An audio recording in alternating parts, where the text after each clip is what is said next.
दोस्तों interview preparation, resume writing, career guidance और motivational videos के लिए सब्सक्राइब करें देवर्षि मिश्रा ट्रेनिंग चैनल और बेल आइकन को जरूर प्रेस करें। आप मुझे इंस्टाग्राम और फेसबुक पर भी फॉलो कर सकते हैं, लिंक वीडियो के डिस्क्रिप्शन बॉक्स में अवेलेबल है। दोस्तों वीडियो स्टार्ट करने से पहले मैं बस आपसे यही कहना चाहूँगा कि वीडियो अंत तक पूरा ज़रूर देखिएगा, क्योंकि एक अच्छा रिज्यूमे आपके पास होना और एक अच्छा रिज्यूमे बनाने की समझ आपके पास होना आपके लिए बेहद ज़रूरी है। इस सच को आपसे बेहतर और कोई नहीं समझ सकता। दूसरी तरफ अच्छी चीज़ें सीखने में हमेशा वक्त लगता है, तो थोड़ा सा वक्त ज़रूर दीजिए। आइए वीडियो की शुरुआत करते हैं। आइए दोस्तों फाइनली फोकस करते हैं रिज्यूमे पर। तो रिज्यूमे के टॉप पर आप लिख सकते हैं अपना नाम, उसके नीचे मेंशन कर सकते हैं अपनी लोकेशन, अपना मोबाइल नंबर, अपना ईमेल आईडी और अपने लिंक्डइन प्रोफाइल का लिंक।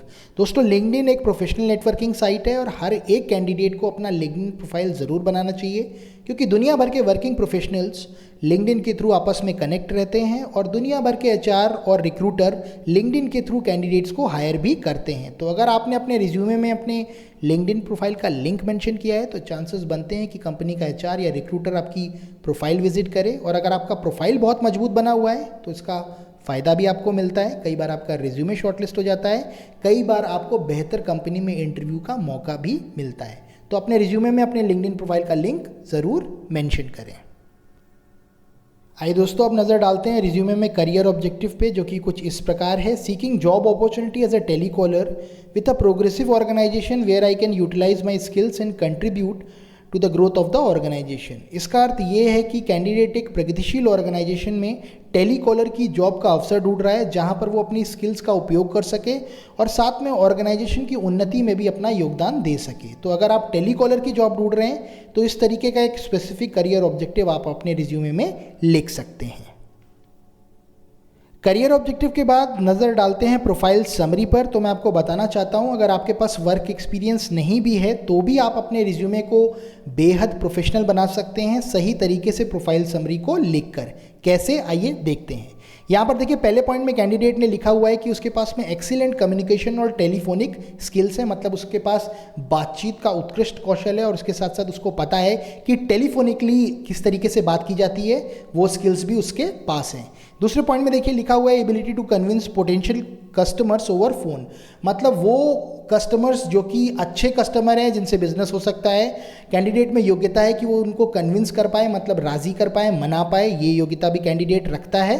तीसरे पॉइंट में देखिए लिखा हुआ है ability to handle escalation calls of customers. कई बार ऐसा होता है कस्टमर्स की कंप्लेंट्स आती हैं फ़ोन के माध्यम से, तो वहाँ पर जो एस्केलेशन कॉल्स होती हैं उनको हैंडल करने की भी योग्यता कैंडिडेट के पास है।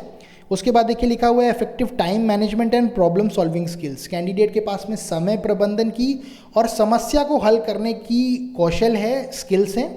उसके बाद देखिए यहाँ पर लिखा हुआ है ability to develop and maintain excellent customer relations. इसका अर्थ है कि ग्राहकों के साथ यानी कस्टमर्स के साथ में बेहतर रिश्ते बनाने की भी योग्यता कैंडिडेट के पास है।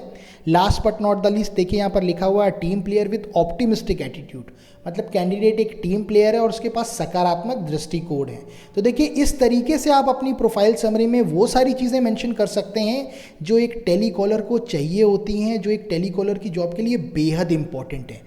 तो यहाँ पर इन चीज़ों को मेंशन करके आप अपने रिज्यूमे को बेहद प्रोफेशनल बना सकते हैं। दूसरी तरफ अगर आप जॉब डिस्क्रिप्शन पढ़ते हैं तो उससे रिलेटेड भी कुछ फाइन पॉइंट्स आप इसमें मेंशन कर सकते हैं। इसका फ़ायदा आपको ये होगा कि जब भी एचआर या रिक्रूटर आपका रिज्यूमे पढ़ेगा तो उसको लगेगा कि यस आप एक सही कैंडिडेट हैं। तो इस तरीके से प्रोफाइल समरी को लिखकर आप अपने रिज्यूमे को बेहद प्रोफेशनल बना सकते हैं। आइए दोस्तों अब बात करते हैं रिज्यूमे में एजुकेशनल क्वालिफिकेशन की। तो आप देख सकते हैं यहाँ पर पहले पॉइंट में मैंने लिखा हुआ है कि कैंडिडेट ने बीए किया है। यहाँ पर आप इंस्टीट्यूट या कॉलेज या यूनिवर्सिटी का नाम भी डाल सकते हैं और उसने 2021 में अपना बीए कंप्लीट किया। उसके बाद आप देख सकते हैं मैंने यहाँ पर ये मेंशन किया हुआ है कि कैंडिडेट ने 12th किया है, कौन से ईयर में किया है, 2018 में किया है। उसके बाद देखिए मैंने मेंशन किया हुआ है कि उसने हाई स्कूल किया है, कौन से ईयर में किया है, 2016 में किया है। आप देख सकते हैं यहाँ पर जो इन्फॉर्मेशन लिखी गई है वो क्रोनोलॉजिकल ऑर्डर में है। क्रोनोलॉजिकल ऑर्डर मतलब वो ऑर्डर जिसमें सबसे लेटेस्ट इन्फॉर्मेशन सबसे पहले आती है। तो देखिए 2021 को सबसे पहले लिखा गया है और 2016 को सबसे बाद में। यहाँ पर आप सब लोगों का एक क्वेश्चन होगा कि सर यहाँ पर परसेंटेज मेंशन क्यों नहीं किए गए हैं या ग्रेड मेंशन क्यों नहीं किए गए हैं। तो मैं आपसे एक सवाल पूछना चाहता हूँ, क्या वाकई में रिज्यूमे में परसेंटेज लिखने चाहिए या नहीं? तो उससे रिलेटेड वीडियो का लिंक मैंने ऊपर आई बटन में दे रखा है, आप उस वीडियो को देखकर क्लैरिटी से समझ सकते हैं कि क्या वाकई में आपको अपने रिज्यूमे में परसेंटेज मेंशन करने चाहिए या नहीं। आइए एक नज़र डालते हैं रिज्यूमे में सर्टिफिकेशन पे। तो देखिए यहाँ पर कैंडिडेट ने मेंशन किया है कि उसने डिप्लोमा किया है कंप्यूटर एप्लीकेशन में, जिस इंस्टीट्यूट से किया है उसका नाम आप मेंशन कर सकते हैं, कौन से ईयर में किया है, तो 2020 में किया है। इस तरीके से अगर आपका कोई सर्टिफिकेशन है, कोई डिप्लोमा है, तो उसकी इन्फॉर्मेशन आप अपने रिज्यूमे में मेंशन कर सकते हैं। अब दोस्तों बात करते हैं रिज्यूमे में टेक्निकल प्रोफिशिएंसी की। तो देखिए यहाँ पर कैंडिडेट ने लिखा है कि कैंडिडेट को एमएस ऑफिस में प्रोफिशिएंसी है, मतलब एमएस ऑफिस इसको बहुत अच्छे से आता है। उसी तरीके से अगर आपको कोई सॉफ्टवेयर चलाना आता हो, इसके अलावा अगर आपका कोई और एक्सपर्टीज़ है टेक्निकल, तो आप वो भी मेंशन कर सकते हैं अपनी टेक्निकल प्रोफिशिएंसी में। आइए अब एक नज़र डालते हैं रिज्यूमे में पर्सनालिटी ट्रेट्स पर। तो देखिए पहला जो पर्सनालिटी ट्रेट लिखा है उसको अगर आप पढ़ेंगे तो उसमें लिखा हुआ है प्रोएक्टिव, मतलब कैंडिडेट एक प्रोएक्टिव व्यक्ति है। प्रोएक्टिव एक ऐसा व्यक्ति होता है जो आगे आने वाली सिचुएशन के लिए पहले से तैयार रहता है। दूसरे में लिखा हुआ है परसिस्टेंट। परसिस्टेंट का मतलब होता है एक ऐसा व्यक्ति जो दृढ़ निश्चयी होता है।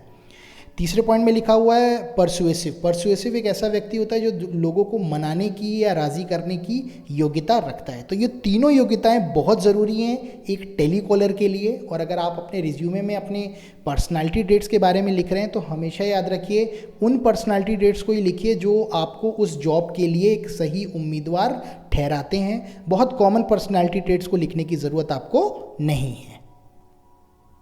आइए अब एक नज़र डालते हैं कैंडिडेट की अचीवमेंट्स पे। तो देखिए पहले पॉइंट में लिखा हुआ है कि उसने कॉलेज को रिप्रेजेंट किया था इंटर कॉलेज डांसिंग कंपटीशन में 2021 में। दूसरे पॉइंट में उसने मेंशन किया है कि उसने कॉलेज को रिप्रेजेंट किया था इंटर कॉलेज डिबेट कंपटीशन में 2020 में, और उसने स्कूल को रिप्रेजेंट किया था सोशल साइंस एग्जीबिशन में 2019 में। तो इस तरीके से आप अपनी अचीवमेंट्स को मेंशन कर सकते हैं अपने रिज्यूमे में। हमेशा याद रखिए जब कभी भी कंपनी किसी कैंडिडेट को हायर करती है तो दरअसल वो एक साउंड पर्सनैलिटी के व्यक्ति को हायर करना चाहती है। तो अगर आपकी पर्सनैलिटी के कुछ और भी पहलू हैं, अगर आपकी कुछ और अचीवमेंट्स हैं, भले वो किसी भी और डोमेन में हो, आप उसको ज़रूर मेंशन करें अपनी अचीवमेंट्स में, क्योंकि एक साउंड पर्सनालिटी का ही व्यक्ति एक कंपनी में नौकरी करने का हकदार होता है। तो अपनी अचीवमेंट्स को आप इस तरीके से मेंशन कर सकते हैं अपने रिज्यूमे में। आइए अब बात करते हैं रिज्यूमे में पर्सनल इन्फॉर्मेशन की। तो देखिए यहाँ पर आप अपना नाम, अपना डेट ऑफ बर्थ, अपना लैंग्वेज नोन, परमानेंट एड्रेस और करस्पॉन्डेंस एड्रेस मेंशन कर सकते हैं।